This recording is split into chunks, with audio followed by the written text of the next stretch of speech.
Maayong buntag mga kaibigan. So ito naman po ngayon ay magluluto ako ngayon ng banana cue. Ngayon mga kaibigan, nilagay ko na yung saging sa mantika. Kailangan natin haluin para hindi masunog yung ibang saging.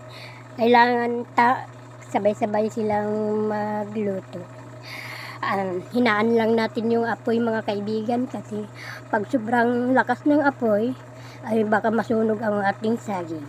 Ito na mga kaibigan, luto na yung saging natin mga kaibigan. Kunti lang yung nilagay nating asukal kasi para sa akin kunti lang yung asukal, hindi masyadong marami para hindi matamis ang ating banana cue.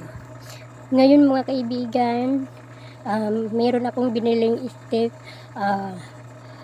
Dahil sa maliit lang yung nabili ko, dalawa lang ang pwedeng magkasya dito sa stick na ito mga kaibigan.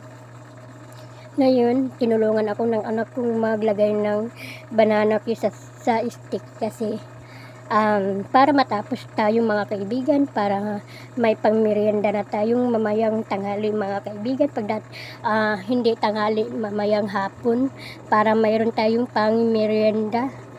Ngayon mga kaibigan, tinulungan ako ng anak ko maglalagay ng saging sa stick para matapos tayo. Dandahan lang maglagay kasi kaluluto lang ng ating banana cue, masyadong mainit pa.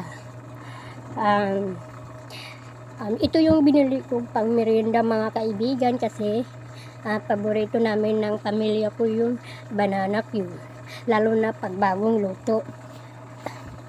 At hindi naman at saka yung binili kong saging mga kaibigan, hindi masyadong hinog. Tama lang yung pagkahinog niya kasi kung sobrang hinog, lata, pangit yung pagkaluto mga kaibigan pag sobrang hinog.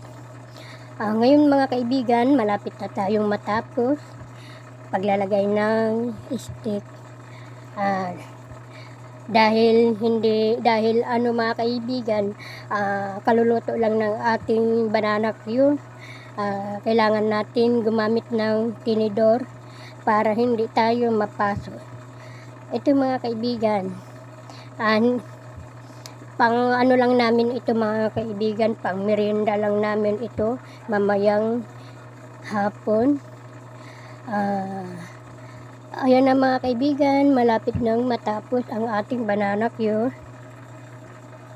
Ayan na nga mga kaibigan.